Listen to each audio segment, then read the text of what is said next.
ፀጉሮ እየሸበተ ወይም እየሳሳ ከሆነ ይህንን ማድረግ ይኖርቦታል።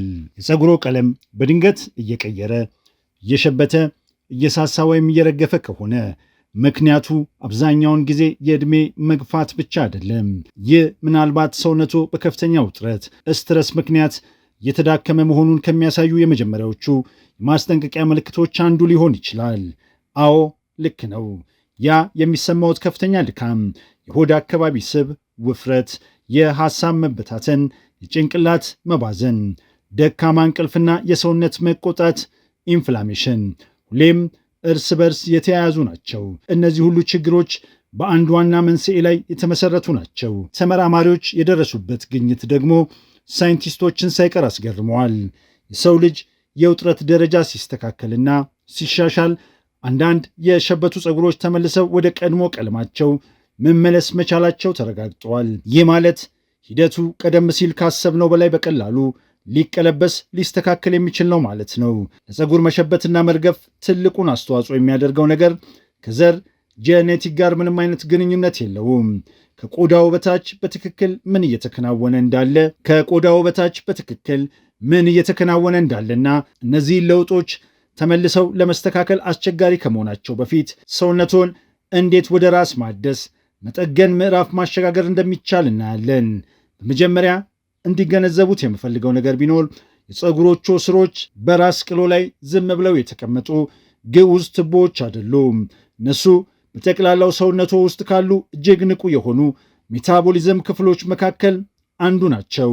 ልክ እንደ አጭር ርቀት ሯጭ ከፍተኛ ኃይል ያቃጥላሉ፣ ያለማቋረጥ ይመላለሳሉ፣ ያለማቋረጥ ቀለም ያመርታሉ። እንዲሁም ከሚመገቡት ምግብ በሚያገኙት አሚኖ አሲድ አማካኝነት አዲስ ኬራቲን የፀጉር ፕሮቲን ይገነባሉ።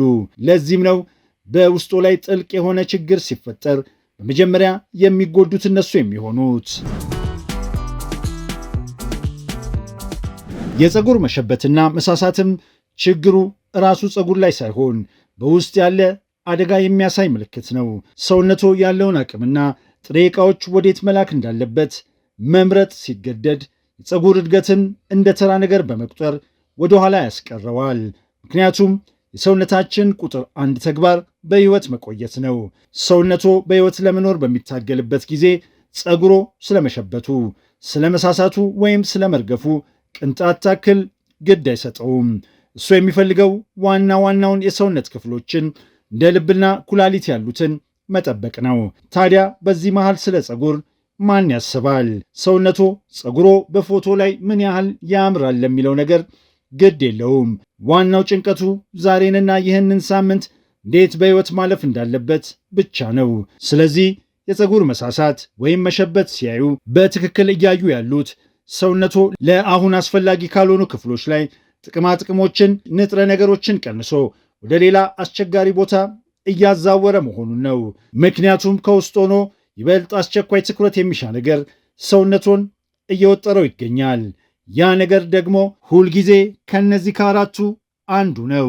አንደኛ ኦክሲዳቲቭ ስትረስ፣ የሴሎች መመረዝና መጎዳት።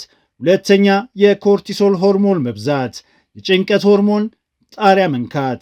ሶስተኛ የማይቶኮንድሪያ መዳከም፣ የሴሎች የኃይል ማመንጫ መቀነስ። አራተኛ የቆየ የሰውነት መቆጣት ክሮኒክ ኢንፍላሜሽን። በእውነተኛው ሕይወት ደግሞ እነዚህ አራቱ እርስ በርሳቸው እየተመጋገቡ መጥፎ አዙሪት ይፈጥራሉ።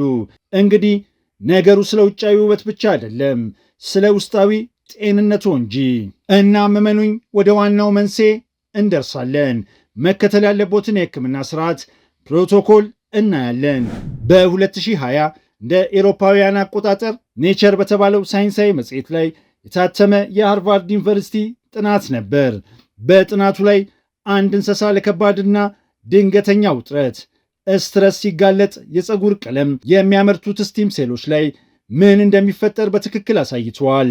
ያገኙት ውጤት ግን በጣም አስደንጋጭ ነበር። እንደምናውቀው ውጥረቱ የነርቭ ስርዓቶቻችንን በማነቃቃት ኖሪፒኔፍሪን የተባለውን ሆርሞን በፀጉር ስሮች አካባቢ እንዲረጭ ያደርጋል። ይህ ሆርሞን ደግሞ ቀለም አምራች ስቲም ሴሎች በአንድ ጊዜ በሙሉ አቅማቸው እንዲሰሩና ራሳቸውን ለዘላለም እንዲያቃጥሉ እንዲያጠፉ ያደርጋቸዋል። ለዚህ ነው በሕይወታቸው ውስጥ የፍቺ፣ የሞት፣ የገንዘብ ውድቀት ወይም ትልቅ የጭንቀት ክስተት ያጋጠማቸው ሰዎችን ከ6 ወር በኋላ ስናያቸው በ10 ዓመት ያረጁ የሚመስሉት። ስለማን እንደምነግራችሁ ታውቃላችሁ። ይህ በእርሶ ላይ እንዳልደረሰ ተስፋ አደርጋለሁ። ይህ ዝም ብሎ ምሳሌያዊ አነጋገር አይደለም፣ በትክክል የስቴም ሴል ክምችታቸው መውደሙን የሚያሳይ እውነታ እንጂ። ከዛም ከአንድ ዓመት በኋላ በ2021 እንደ ኤሮፓውያን አቆጣጠር ኢላይፍ በተባለ መጽሔት ላይ ይበልጥ ሰፊ የሆነ ጥናት ታተመ። ተመራማሪዎቹ በእያንዳንዱ የፀጉር ክሮች ላይ ያለውን ቀለም መረመሩ። ፀጉር በወር ወደ 1 ሴንቲሜትር ያህል ያድጋል። ስለዚህ በጣም ረጅም ፀጉር መኖር ማለት ልክ በራሱ ላይ በቀስታ እንደሚያድግ ዛፍ ረጅም የህይወት ታሪክ እንደመመዝገብ ነው። በዚህ ጥናት ላይ ተመራማሪዎቹ የፀጉር እድገት ታሪክ ከሰዎች የዕለት ተዕለት የጭንቀት ማስታወሻ ደብተር ጋር አገናኝተው አነጻጸሩት። ይህ በጣም አስደናቂ ነገር ነው። ያገኙት ውጤት በእውነት የሚገርም ነበር። በአንድ ፀጉር ክር ላይ ያሉት ነጭና ጥቁር ክፍሎች በእነዚያ ሰዎች ህይወት ውስጥ ከነበሩት ከፍተኛና ዝቅተኛ የጭንቀት ወቅት ጋር ሙሉ በሙሉ በትክክል ይገጣጠማሉ። አንዳንድ ፀጉሮች በስራ ማጣት ወይም በፍቅር ግንኙነት መቋረጥ ወቅት ወደ ነጭነት የተቀየሩ ሲሆን ጭንቀቱ ሲቀንስና ሲረጋጉ ግን ተመልሰው ጥቁር ቀለም አግኝተዋል። አዎ ተመልሰው ቀለም አምርተዋል። ከሽበቱ በኋላ ተመልሰው መጥቆራቸውን ያሳየው ያ ጥናት ሂደቱ ሁልጊዜ የማይመለስ የአንድ መንገድ ጉዞ ብቻ እንዳልሆነ የመጀመሪያው ጠንካራ የሰው ልጅ ማስረጃ ነው። ነገር ግን ይህ ጥናት ትንሽ የሚያስፈራ ነገር ይነግረናል። የእርስዎ ውጥረት አልፎ አልፎ የሚከሰት ሳይሆን ይበልጥ ጎጂ የሆነውና በጣም ስለለመዱት ጭንቀት መሆኑን እንኳን የማይሰማዎት የቆየ ውጥረት ክሮኒክ ስትረስ በፀጉሮ ላይ በቀጥታ እየታየ ነው። በፀጉር ስሮቹ ውስጥ ያለው ትክክለኛ ሂደት በጣም አስከፊ ነው። በፀጉር ውስጥ ሃይድሮጅን ፐሮክሳይድ የተባለ ኬሚካል ይከማቻል። ከዛም የሰውነታችን አንቲኦክሲዳንት ኢንዛይሞች ይቀንሳሉ። ቀለም አምራቹ ታይሮሲን የተባለው ኢንዛይም ስራውን ያቆማል። ፋሴብ በተባለ የሳይንስ መጽሔት ላይ የወጣ ጥናት እንደሚያሳየው የሸበቱ የፀጉር ስሮች በራሳቸው ቴሮክሳይድ አማካኝነት ከውስጥ ወደ ውጭ እየበለዙ ብሊች እየሆኑ ነው። ምክንያቱም ሴሎች ያንን ኬሚካል በፍጥነት ማስወገድ አቅማቸውን ያጣሉ። እናም ትልቁና አስገራሚው ነገር እዚህ ላይ ነው። ያው ተመሳሳይ ሂደት በቆዳው፣ በመገጣጠሚያዎቹ፣ በሆዶ የውስጥ ክፍልና በደም ስሮቹ ላይ እየተከሰተ ነው። ፀጉሮ ግን ችግሩን መጀመሪያ አውጥቶ አሳይቶናል። አሁን ጥልቅ ትንፋሽ ይውሰዱ፣ ምክንያቱም ያጋራዎቹ መረጃ ጥቂት ከበድ የሚል ጥልቅና የሚያስፈራ ሊሆን እንደሚችል አውቃለሁ። ነገር ግን መልካም ጎን አለው። ያ ቀደም ሲል የጠቀስኩት የኢላይፍ ጥናት ስለ ፀጉር እድገት ታሪክ ያጠናው ማለቴ ነው። ውጥረት ፀጉርን እንዲያሸብት እንደሚያደርግ ብቻ አይደለም ያገኘው፣ በእውነተኛ የሰው ልጆች ላይ ፀጉር ተመልሶ ወደ ቀድሞ ቀለሙ ሲቀየር፣ ይኸውም አስቀድሞ በሸበቱ ፀጉሮች ላይ ትክክለኛና የሚለካ የጥቁር ቀለም መመለስ በተጨባጭ መዝግቧል። ይህ ብቻውን ስለ እርጅናና ስለ ዘር ጄኔቲክ ያሉትን አስተሳሰብ ሙሉ በሙሉ ሊቀይር ይገባል። እንድታውቁት የምፈልገው በ2021 እንደ ኤሮፓውያን አቆጣጠር ኤጂንግ በተባለ መጽሔት ላይ የታተመ የተለየ የ8 ሳምንት ጥናት አለ። በጥናቱ ላይ የተሳተፉ ሰዎች በጣም መሰረታዊ የሆኑ መመሪያዎችን ተከታትለዋል። እነሱም የአመጋገብ ማስተካከያ፣ የእንቅልፍ ጥራት ማሻሻያ፣ የትንፋሽ ልምምድ፣ ቀለል ያለ የአካል ብቃት እንቅስቃሴና ጥቂት ለይተው የተመረጡ ንጥረ ነገሮች ኒውትረንትስን መውሰድ ነበር። ተመራማሪዎቹ የሰዎቹን ባዮሎጂካዊ ዕድሜ የለኩት ዲኤንኤ ማቲሌሽን በተባለ መንገድ ሲሆን ይህ በአሁን ጊዜ ሳይንስ ካላቸው እጅግ አስተማማኝ የእርጅና መለኪያ ምልክቶች አንዱ ነው። ተሳታፊዎቹ በ8 ሳምንት ውስጥ ብቻ ባዮሎጂያዊ ዕድሜያቸውን በአማካኝ ከ3 ዓመት በላይ መቀነስ ችለዋል። ያውቁታል። የእርሶ የዘመን አቆጣጠር ዕድሜ ክሮኖሎጂካል ኤጅ አለ። ለምሳሌ እኔ የ41 ዓመት ወጣት ነኝ ልበል። ነገር ግን በሴል ደረጃ ደግሞ ሌላ ዕድሜ አለኝ። እሱም ባዮሎጂያዊ ዕድሜ ነው። በዘመን አቆጣጠር ዕድሜው 55 ሊሆን ይችላል። ነገር ግን ትክክለኞቹን ነገሮች ካደረጉ በሴል ደረጃ ዕድሜው 45 ወይም 35 ዓመት ሊሆን ይችላል። ይህ ጥናት ደግሞ ይህ ለውጥ እርስዎ ከሚያስቡት በላይ በጣም በፍጥነት ሊከሰት እንደሚችል አሳይተዋል። እንግዲህ ከእንቅልፍ፣ ከምግብ፣ ካተነፋፈስና ከእንቅስቃሴ በመነሳት ብቻ በ8 ዓመታት ውስጥ 3 ዓመት ቀንሰዋል። ይህ አስማት አይደለም። ይህ ዝም ብሎ ሰውነትን የማጭበርበር ዘዴ አይደለም። ሰውነቱ በተፈጥሮ እንዲያደርገው የተሰራለትን ተግባር እያከናወነው ነው እንጂ በሰውነቱ ላይ የሚያደርጉትን እንቅፋት ሲያስወግዱ ሰውነቱ ራሱን በራሱ ይፈውሳል። ፈጣሪ ሰውነቱን በሚያስደንቅ ሁኔታ ራሱን በራሱ የሚጠግን አድርጎ ነው የፈጠረው። በእያንዳንዱ ሴል ውስጥ ሰውነቱን ለመፈወስ የሚጓጓ የውስጥ ሐኪም አለ። የፀጉር ቀለም፣ ጉልበት፣ ስሜት፣ ከድካም ማገገምና የእንቅልፍ ጥልቀት ሁሉም የሚሰሩት በአንድ ወጥ ስርዓት ነው። ስርዓቱን ሲያስተካክሉት ከስሩ ያሉት ነገሮች በሙሉ ተመልሰው መስራት ይጀምራሉ። አንዳንዴ በጥቂቱ፣ አንዳንዴ ደግሞ ከጠበቁት በላይ። ነገር ግን ስርዓቱ አልሞተም፣ ለጊዜው ታፍኗል እንጂ። ይህ ማለት የእርሶ ስራ ከፀጉሮ ጋር መታገል አይደለም። የእርሶ ስራ የሰውነቶን ውስጣዊ ሁኔታ ተመልሶ ለጥገና ለእድሳት አመቺ እንዲሆን ማድረግ ብቻ ነው። ከዛ ፀጉሮ የሰውነቶን ሁኔታ ተከትሎ ይስተካከላል። አሁን ከዚህ ሁሉ በስተጀርባ ስላለው ዋና ሞተር ማውራት አለብን።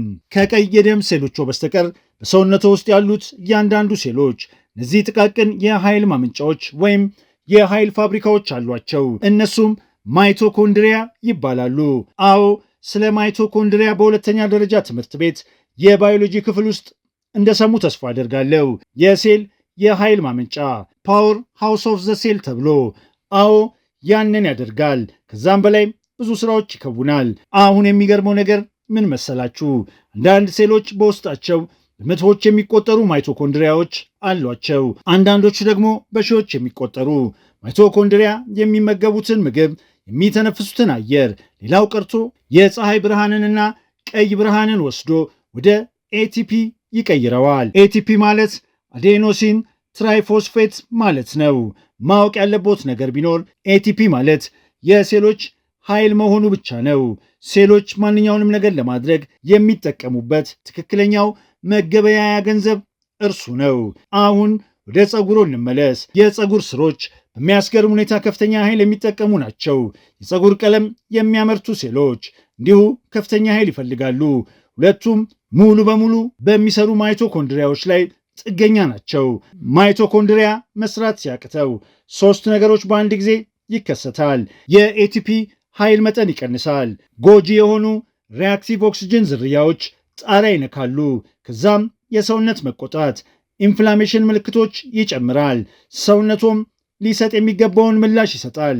ያስታውሱ፣ ለሰውነቶ ቁጥር አንድ ቅድሚያ የሚሰጠው ተግባር በህይወት መቆየት ነው። ስለዚህ በሰውነት አስፈላጊ የሆኑ ክፍሎች ልብ፣ አእምሮ፣ የበሽታ መከላከል አቅሞ ጥበቃ ይደረግላቸዋል። እንደ አማራጭ የሚታዩት ነገሮች ግን ይቆረጣሉ። ፀጉሮ ደግሞ እንደ አማራጭ ነው የሚታየው። በአይጦች ላይ ማይቶኮንድሪያ እንዳይሰራ አድርገው የፈተኑት ጥናት አለ። ነገር ግን እንስሳቱ ዕድሜያቸው ሳይደርስ ፀጉራቸው ሲሸብት ተመልክተዋል። ይህ የሆነው ቀለም አምራች ሴሎች በእርጅና ምክንያት ስለሞቱ ሳይሆን የሚጠቀሙበት ኃይል ስላለቀባቸውና በአካባቢያቸው ያለው የኦክሲዳቲቭ መጠን ሴሎቹ ሊቋቋሙት ከሚችሉት በላይ ስለሆነ ነው።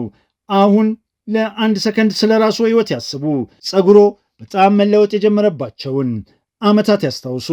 ያኔ ሳይተኙ በጭንቀት ውስጥ ሆነው በጥሩ ሁኔታ ሳይመገቡ እንደ በፊቱ ሳይንቀሳቀሱ ምናልባትም አልኮል አብዝተው ወይም ስልኮ ላይ ብዙ ሰዓት ያሳለፉበትን ወቅቶች እንደነበሩ እወራረድበታለሁ።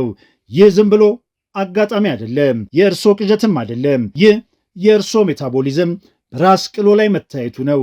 ማይቶኮንድሪያ በሚታገልበት ጊዜ የፀጉር እድገት ይዘገያል፣ ቀለሙ ይጠፋል፣ ከውስጥ በፍጥነት ያረጃሉ። ይህንን ደግሞ በአይኖ ከማየቶ በፊት በውስጦ ይሰማውታል። ከሰዓት በኋላ ድካም፣ ቀደም ሲል ቀላል ከነበሩ የአካል ብቃት እንቅስቃሴዎች በኋላ በፍጥነት አለማገገም፣ የሐሳብ መበታተን፣ ብሬን ፎግና ቀደም ሲል ያልነበረ የሆድ አካባቢ ስብ መሰብሰብ፣ ሁሉም አሁን ከሚያስተውሉት የፀጉር ለውጥ ጋር አንድ አይነት ዋና መንስኤ አላቸው። ፀጉሮ በመስታወት ውስጥ ሊያዩት የሚችሉት የዚህ ችግር አንድ አካል ብቻ ነው። የሚያስደነግጠው ነገር ግን አብዛኛው ሰዎች ሳያውቁት ይህንን የእርጅና ሂደት እያፋጠኑት መሆኑ ነው። የቆየ የእንቅልፍ እጥረት፣ በ5 ወይም በ6 ሰዓት እንቅልፍ ብቻ መኖር እችላለሁ ብለው ያስባሉ። ስሞት እተኛለሁ የሚሉ ብዙ የንግድ ሥራ ፈጣሪ ጓደኞችና ደንበኞች አሉኝ። ያ እርስዎ ካሰቡት በላይ በፍጥነት ሊከሰት ይችላል። በ5 ወይም በ6 ሰዓት እንቅልፍ ብቻ ለዓመታት መዝለቅ አይችሉም። ምክንያቱም ፀጉሩ አብዛኛውን የጥገና ሥራ የሚያከናውነው በእንቅልፍ ወቅት ነው። የጭንቀት ሆርሞን የሆነው ኮርቲሶል ተመልሶ የሚስተካከለው ሬስት የሚሆነው ያኔ ነው። እንደ ሂውማን ግሮዝ ሆርሞን ያሉ የእድገት ምልክቶች የሚረጩት በእንቅልፍ ወቅት ነው። እንቅልፎን ከቀነሱ ፀጉሮ ተመልሶ የማገገም ዕድሉን ያሳጡታል። ስለዚህ ለእርስዎ የመጀመሪያ እርምጃ ዛሬ ምሽት ጀምሮ ጥራት ላለው እንቅልፍ ቅድሚያ መስጠት ነው። ክፍሉ ጨለማና ቀዝቃዛ መሆን አለበት። ጥናቶች እንደሚያሳዩት ለጥልቅና ሰውነትን ለሚያድስ እንቅልፍ የክፍል ሙቀት ማስተካከል በ65 እና 68 ዲግሪ ፋራናይት ከ18 እስከ 20 ዲግሪ ሴልሺየስ መካከል መሆን አለበት።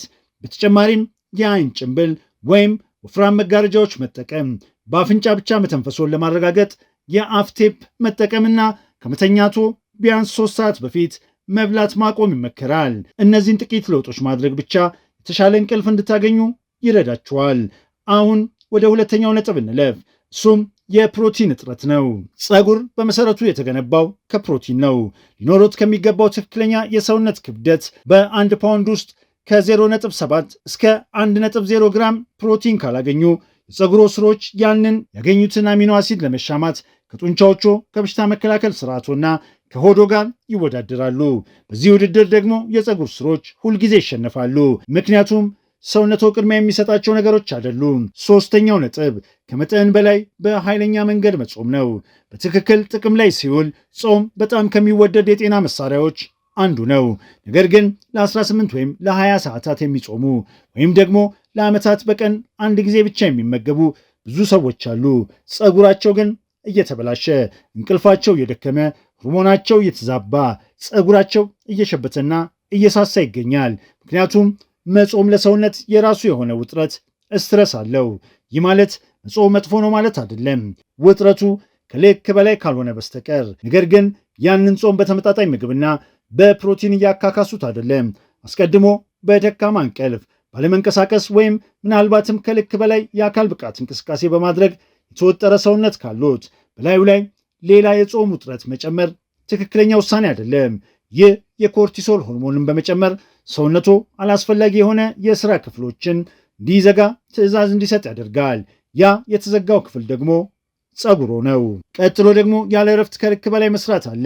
የአካል ብቃት እንቅስቃሴና ጂም መሄድ በጣም አስፈላጊ መሆኑ ግልጽ ነው።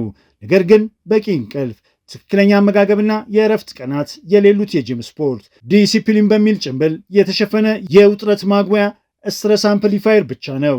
በመጨረሻም መስታወቱ እውነቱን ይነግሮታል። ሌላው መጥፎ ዜና በመሆኑ ባዝንም ሲጋራ ማጨስ፣ ቪፒንግና ከፍተኛ የአልኮል መጠጥ ፍጆታ ናቸው። ያንዳንዳቸው በፀጉር ስሮች የደም ዝውውርና በኦክሲዳቲቭ ጫና ላይ ቀጥተኛ ጥቃት ያደርሳሉ። በመቀጠል ያልተንቀሳቀሰ የአኗኗር ዘይቤ፣ በቀን ለ9 ሰዓታት ያህል መቀመጥ አለ። ይህ በራሱ የዘመናችን አዲሱ ሲጋራ ማጨስ ተብሎ ይጠራል። የሰውነት መቆጣት ኢንፍላሜሽንን ያባብሳል። በየሰዓቱ ለ5 ደቂቃ ያህል ብቻ በመራመድ እነዚህን መጥፎ ምልክቶች መቀየር ይቻላል። እናም ትልቁ ነገር ደግሞ ለዓመታት በዘለቀ ስር በሰደደና በማያልቅ የስነ ልቦና ጭንቀት ውስጥ መኖር ነው። ይህ ጭንቀት ለ10 ዓመታት ያህል የእርሶ መደበኛ ህይወት ስለሆነ አሁን ላይ ጭንቀት መሆኑ እንኳን የማይሰማዎት አይነት ነው። ጭንቀቶን መቆጣጠር መቻል አለቦት። የምስጋና ማስታወሻ ደብተር ይያዙ። ወደ ውጭ ወጥተው ከተፈጥሮ ጋር ጊዜ ያሳልፉ። ለአንድ ነገር በችኮላ ምላሽ ከመስጠት ይልቅ አስበው በጥንቃቄ ያስተናግዱት። ሰውነቶ ከሚገባው በላይ በፍጥነት እያረጀ ነው ስል ይህንን ማለቴ ነው። እነዚህን ነገሮች ለየብቻቸው ሲታዩ አስገራሚ ላይሆኑ ይችላሉ። ነገር ግን በአንድ ላይ አከማችተው 10 ዓመታት ሲቀጥሉበት ውጤቱ ደረሰኙ በፀጉሮ ላይ ይወጣል። እሺ ታዲያ በተግባር ምን እናድርግ? 4 እርምጃዎች አሉ። አንዳቸውም በጣም ከባድ አይደሉም፣ ነገር ግን በተለይ በአንድ ላይ ሲያደርጓቸው ከፍተኛ ኃይል አላቸው። እርምጃ 1 መጀመሪያ እንቅልፎን ያስተካክሉ። ይህ እንደ አማራጭ የሚታይ አይደለም፣ በመጨረሻ የምታደርጉት ነገርም አይደለም። መጀመሪያ አሁኑኑ የምታደርጉት ነው። ከ7 እስከ 9 ሰዓት ሙሉ እንቅልፍ ለማግኘት አልሙ። በየምሽቱ 90 ደቂቃ ጥልቅ እንቅልፍ ዲፕ ስሊፕ እና የአርኢኤም እንቅልፍ ማግኘት ዓላማ ያደርጉ። ይህን ማድረግ የሚችሉት ከመተኛቱ 3 ሰዓት በፊት አለመብላት፣ ቀዝቃዛና ጨለማ ክፍል፣ የአይን ጭንብልና የአፍ ቴፕ በመጠቀም እንደሆነ አስቀድሜ ጠቅሻለሁ። ከዚህ በተጨማሪ ለሰውነቶ በቀላሉ እንዲተኛና እንቅልፍ ሳይቋረጥበት እንዲቆይ የሚያስፈልጉትን ጥሬ ዕቃዎች መስጠት በጣም አስፈላጊ ነው። ከዛም ጠዋት ሲነቁ መጀመሪያ የሚያደርጉት ነገር ቢያንስ ለ5 ደቂቃ የጠዋት ፀሐይ ብርሃን ማግኘት ይሁን። 30 ደቂቃ ካደረጉትማ ይበልጥ ድንቅ ነው። ይህ የመጀመሪያው ምክር ከሚቀጥሉት ምክሮች ሁሉ የበለጠ ኃይል አለው። ነገር ግን ሙሉ ጥቅሙን ለማግኘት ሁሉንም በአንድ ላይ ያዋሃዱት። እርምጃ 2 የኦክሲዳቲቭ ጫናን ይቀንሱ። የሚጠጡ፣ የሚያጨሱ ወይም ቪፕ የሚጠቀሙ ከሆነ ይህንን በከፍተኛ ሁኔታ ይቀንሱ ወይም ሙሉ በሙሉ ያቁሙ። ከዚህ በተጨማሪ ኦክሲዳቲቭ ስትረስ ለመቀነስ በየቀኑ ወደ ውጭ ወጥተው በእግር ይራመዱ። ጥራት ያለው ውሃ ይጠጡ። በኤሌክትሮላይት ሰውነቶን ያርጥቡ። እውነተኛና ተፈጥሯዊ ምግቦች ሆል ፉድ ይመገቡ።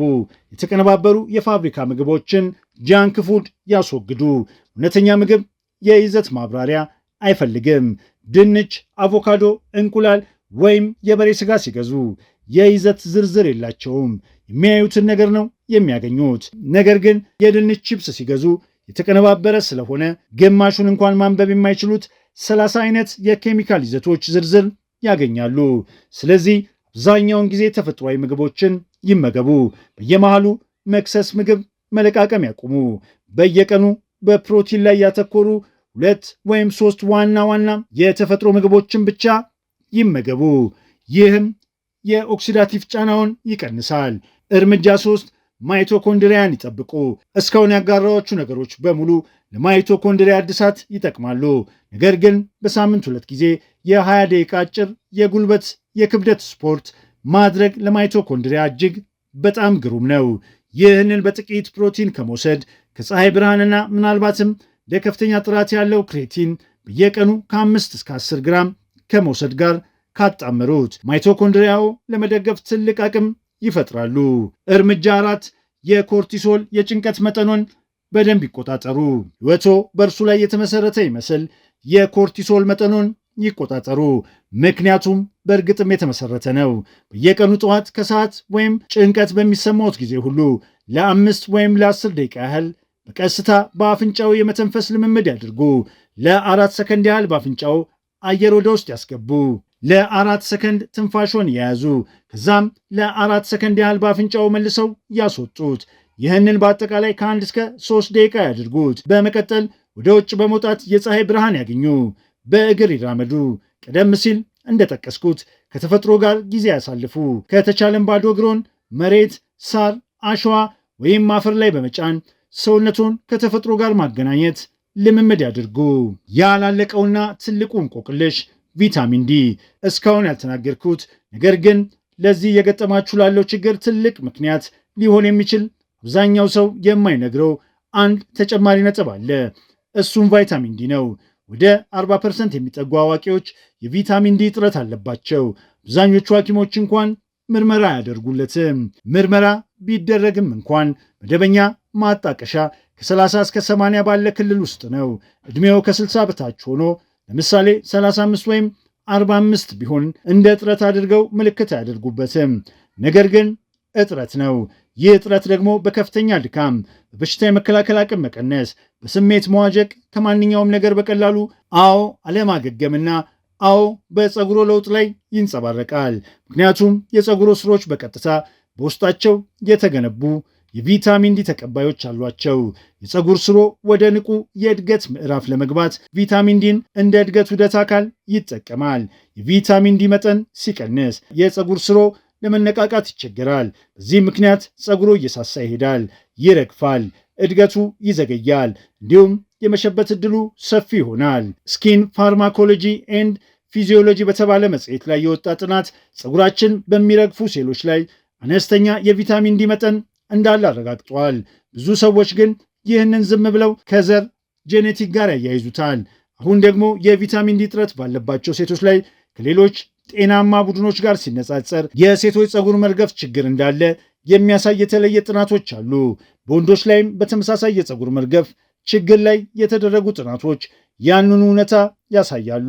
ሁሉንም ነገር በትክክል እያደረጉ ቀደም ሲል የጠቀስኳቸውን ነገሮች በሙሉ እየተገበሩ ነገር ግን ፀጉሩ አሁንም እየረገፈ ወይም በፍጥነት እየሸበተ ከሆነ አሁኑኑ የቪታሚን ዲ መጠኖን ያስመርምሩ። አብዛኛው ሰው ቪታሚን ዲን ለበሽታ መከላከል ብቻ የሚጠቅም ይመስለዋል። አይደለም። የፀጉር ስሮች በቀጥታ የቪታሚን ዲ ተቀባይ ቦታዎች እንዳሏቸው አስረድቻችኋለሁ። ይህ ብቻ ሳይሆን ማይቶኮንድሪያ በሱ ላይ የተመሰረተ ነው። ማገገሚያው፣ ጭንቀቶ፣ የበሽታ መከላከል ስርዓቶ፣ አጥንቶ በሙሉ በሱ ላይ ጥገኞች ናቸው። እናም የቫይታሚን ዲ መጠን ለረጅም ጊዜ ዝቅ ብሎ ከቆየ ሰውነቶ እንደ ፀጉር ካሉ ለአሁን አስፈላጊ ካልሆኑ ክፍሎች ላይ ንጥረ ነገሮችን መቀነስ ይጀምራል። ማጠቃለያ፣ ዋናው መልእክት የፀጉር መሳሳት ወይም መሸበት ችግር ካለቦት ለአብዛኛው ሰው ይህ ሊስተካከል የሚችል ነገር ነው። ሰውነቶ ተበላሽቶ ላይሆን ይችላል፣ ዝም ብሎ ንጥረ ነገር አልቆበት ደክሞት ሊሆን ይችላል እንጂ ያስታውሱ፣ የፀጉሮ መለወጥ ስለ እርጅና ብቻ ላይሆን ይችላል። ሰውነቶ እረፍትና ማገገሚያ እያገኘ እንዳልሆነ የሚጮህ ጩኸት ሊሆን ይችላል። ይህ መረጃ ጠቃሚ ለውጥ ያመጣል ብላችሁ ለምታስቡት ሰው በሙሉ አጋሩት። ስላያችሁኝ፣ ስላዳመጣችሁኝ አመሰግናለሁ።